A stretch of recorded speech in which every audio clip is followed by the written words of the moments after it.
Nobody tells you that you can do everything right. Good job, stable life, ticking every box, and still wake up one day feeling completely lost. 32 years old, stable career, good life on paper, and somehow the most lost I had ever felt. Sound familiar? I think we're sold this idea that if you just follow the path, study hard, get the job, build the life, at some point it clicks into place and you feel like yourself, like you've arrived somewhere. But what happens when you do all of that and that feeling never comes? I didn't have an answer to that.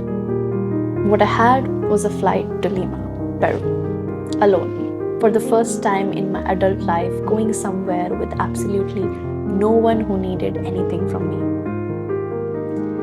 This is not a video about finding yourself. I want to be clear about that. I didn't find myself in Lima, but I did something I hadn't done in a very long time. I stopped just for a day and I breathed. I landed early morning. My room wasn't ready yet, so the hostel stored my bags and sent me up to their rooftop cafe for breakfast.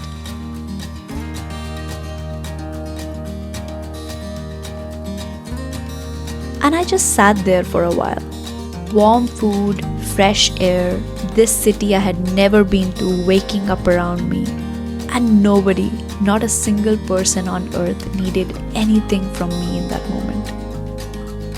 That feeling was so unfamiliar it almost felt wrong at first. Like I should be doing something, answering something, being somewhere else. And then slowly, somewhere between the first sip of coffee and watching the street below come to life, it just loosened. Whatever I had been carrying, it just loosened slightly. I was staying at Pariwana Hostel in the Miraflores district, a beautiful neighborhood right on the cliff tops above the Pacific Ocean. And from the moment I stepped outside, that morning Lima just took me in. There's something about the warmth of the city, the color of everything, the way the people move through you, it wraps around you. I didn't feel like a tourist. I felt like I lived there. For someone who had spent a long time feeling slightly outside of her own life, that instant sense of belonging meant more than I can really explain. After breakfast, I walked. No map, no agenda, no place I had to be by a certain time. Just streets that looked interesting and whatever was on the end of them. Miraflores is one of those neighborhoods that make you feel simultaneously safe and curious. Green parks, ocean views, little cafes with doors open onto the street. Everything feels considered and unhurried. I made my way to Love Park, Parque del Amor, which sits right on the cliff top overlooking the Pacific. And I stood there looking out at this enormous ocean, and I thought about how far I had actually come. Not just the kilometers, in every sense. There is something about standing in front of something that big and that indifferent. The ocean doesn't care what you've been through. It just keeps moving. That puts everything into perspective. You can't quite manufacture something like that at home. By lunchtime, I found my way to a restaurant called Punto Azul in Miraflores. Local, unpretentious, exactly what I was looking for. I walked in alone, sat myself down and ordered a Pisco Sour and a mixed seafood ceviche. I also had my book with me, 0 to 1 by Peter Thiel. One of those books I had been meaning to read for years and somehow never had the time for. That detail feels significant to me now. A book I never had time for, a lunch I was eating alone in a foreign city with nowhere to be after. Both of those things on the same Tuesday afternoon told me something about where I had arrived. They brought the Pisco Sour first, Peru's national drink. Citrusy, slightly sharp, served with these little popped corn things. I wasn't expecting that and I could not stop eating. And I just sat there, sipping my drink, reading my book, watching the restaurant fill up around me with people having lunch, having conversations, living their Tuesday. And I noticed something strange. I wasn't performing anything. I think that's what I had been doing for a long time without realizing it. Performing okayness, performing having it together, performing the version of myself that fit the life I had built.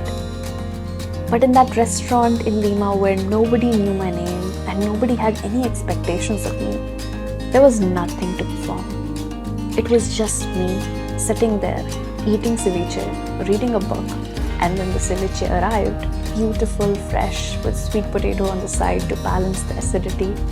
And I remember thinking this is the best thing I have eaten in a very long time. And I couldn't tell if I meant the food or just the feeling of being present enough to actually taste it. I finished lunch and walked out into the afternoon sun. And I just started singing quietly to myself, sort of swinging as I was walking, slightly buzzed, completely fed, not a single thing I needed to fix. And I remember thinking, there she is, not found, not fixed, just there, present, breathing. And that was enough. After lunch, I walked back to the hostel.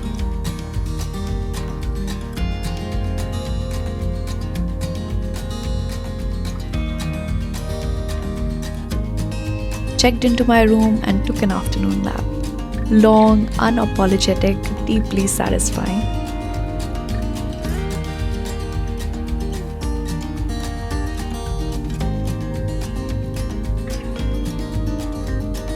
And then, as the evening came by, I took a cab to Barranco, Lima's artsy, bohemian neighborhood with a completely different energy to Miraflores.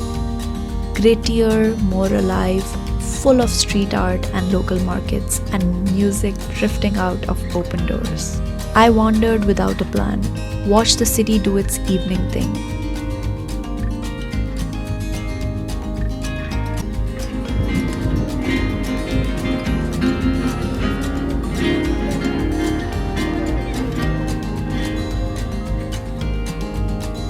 Bought a street dessert, something that tasted exactly like a creme brulee in a cup. Ate it in a cab on the way home. I ended that night in my room with a book and the sounds of Lima coming through the window. My best friend was arriving the next morning. The rest of the trip was just about to begin. But that day, that one quiet day that belonged entirely to me, had already done something I didn't have a name for yet. I didn't figure anything out in Lima. I want to be honest about that. The lost feeling didn't disappear over a Pisco Sour. Life doesn't work like that, and I think you know that too. But something shifted, something small and important. I remembered what it felt like to exist without an audience, without a role to play, without the constant low hum of everything I was supposed to be doing. I've thought about that day a lot since. About how rarely we give ourselves permission to just stop.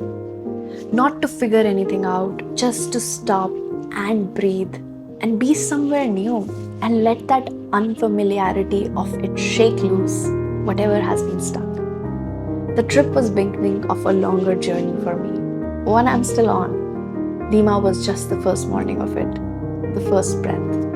And if you're somewhere right now feeling like you're doing everything right and still somehow getting it wrong, just know that yes, the feeling is real, but it's more common than anyone admits out loud. You don't have to have it figured out.